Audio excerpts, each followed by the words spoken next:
Thank you. That's the first time I've ever been introduced as gifted. Thank you, Richard.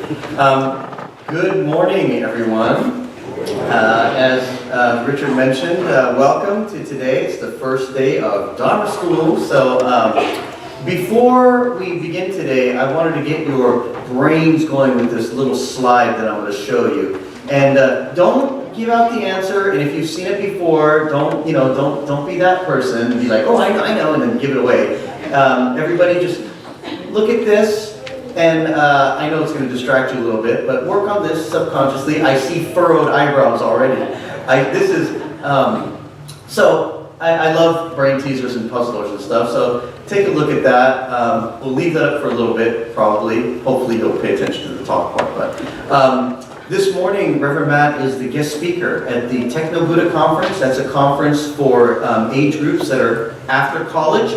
So, Reverend Matt is in very high demand, of course, so he's guest speaking there at Nishihonganji. That's a temple in Southern California, so he's very, very busy. And now that September is almost near its end, I hope all of the students and families have had a chance to settle in, to your back to school. I know some schools started in August already, but hopefully everybody's settled back in school.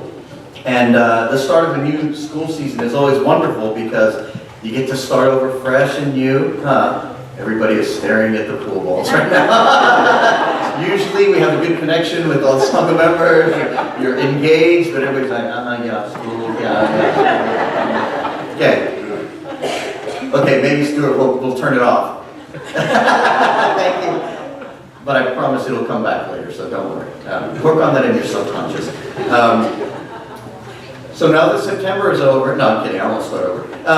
So today, since it is back to school, I have a little friend of mine here that went back to school as well, so I thought I'd bring him out because he loves school.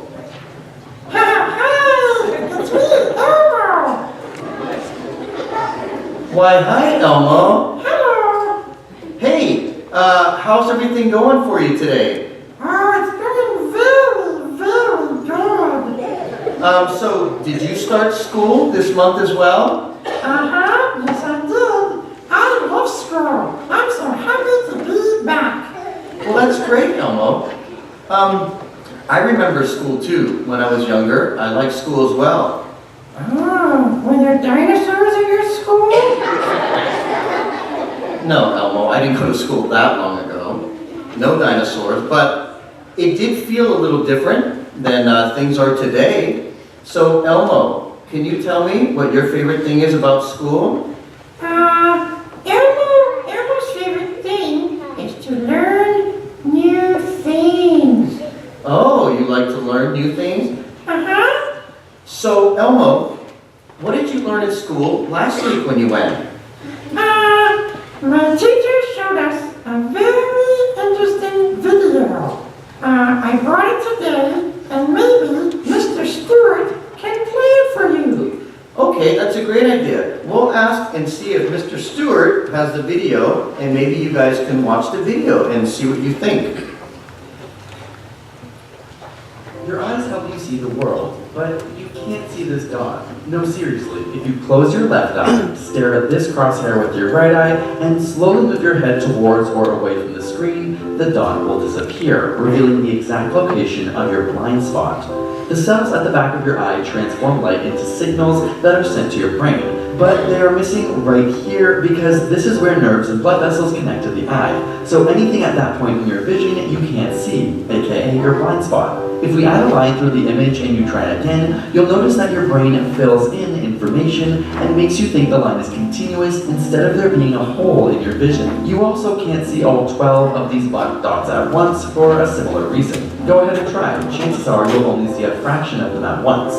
The exact point your eye looks at is focused, but your peripheral vision isn't great, and so your brain often makes assumptions for what's there. Because of the consistent gray line pattern, your brain assumes the rest of the image is just like that and misses the black dots until you look directly at them. These two rectangles are flashing out of phase with each other, right? How about now?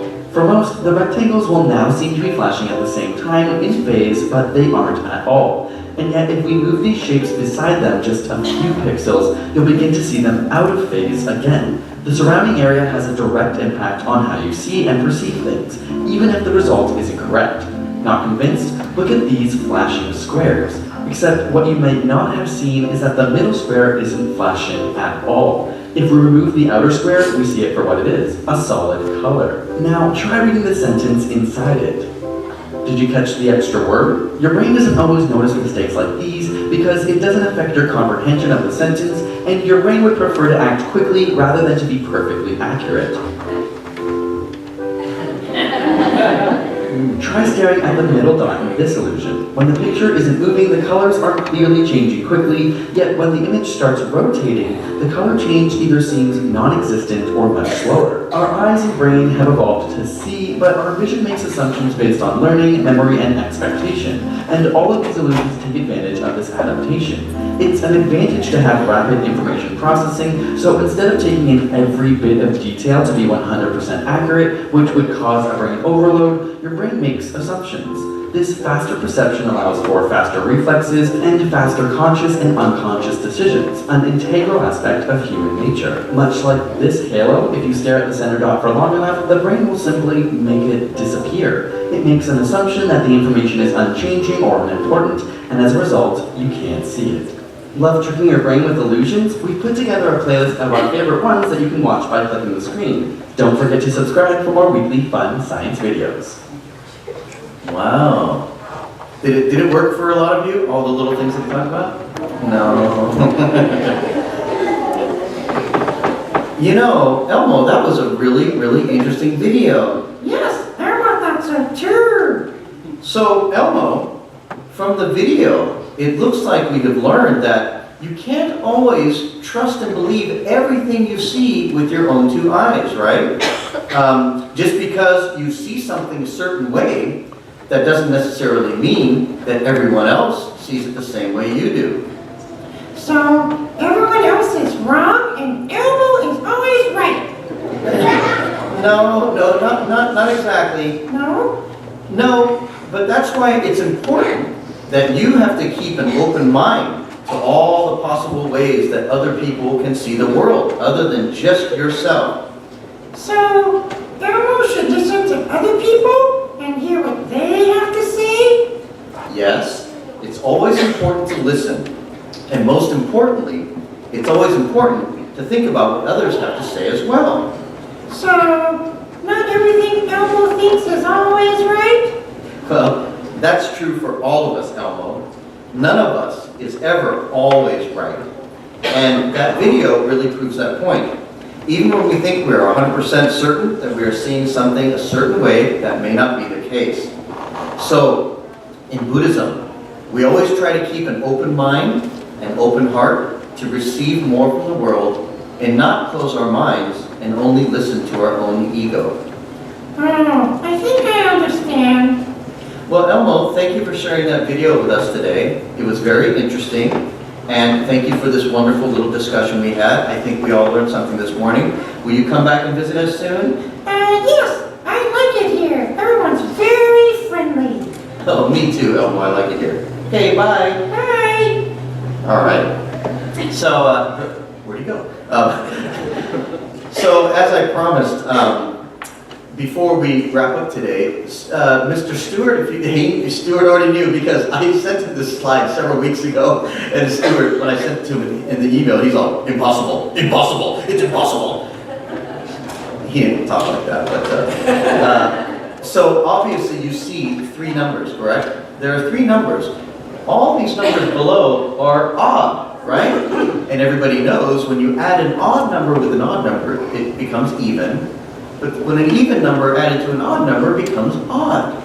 So how can we make this work? Well, just as we talked about today, how you see things in the world and you interpret it and perceive it may not be the only way to look at the world. So is anybody in here a pool player? Anybody play pool? A little bit, a little bit. When you play 9-ball, when you guys play 9-ball, right? The ball's ordered. What color is the 9-ball? Yellow.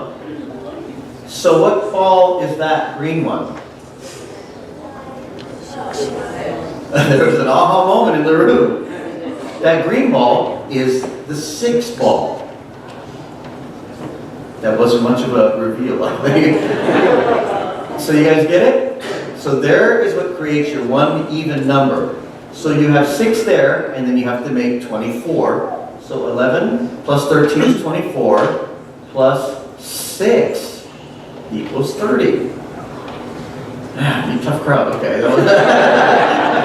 You guys get it though? And the reason I really love Stuart, you know, is it good? No, Stuart shaking his head like I waited 2 weeks for that answer. But I love puzzles like this because it forces us to think, you know, and it's interesting because I think many of us have a similar reaction to what Stuart had, right? You look at it, you analyze it, and based on our adult lives, we arrive at our conclusion. Clearly it's impossible. Clearly there's no way. But if we can take a moment and just think of things in a little different way, look at it maybe from a different perspective, we are able to find a solution. And if we can apply this mindset and this teaching into our everyday lives, hopefully we can all get along a little bit better with one another and find a compromise. Please join me in closing God's show. The phrase, "I saw it with my own eyes," is the ultimate expression of what we believe to be true. Yet how many times in our lives have our eyes deceived us? Let us keep an open mind to other possibilities, despite how certain we think we are about what we think we know. Mark Twain said it best, "It ain't what you don't know that gets you into trouble. It's what you know for sure that just ain't so." Namo Amidos. Namo Amidos. Namo Amidos.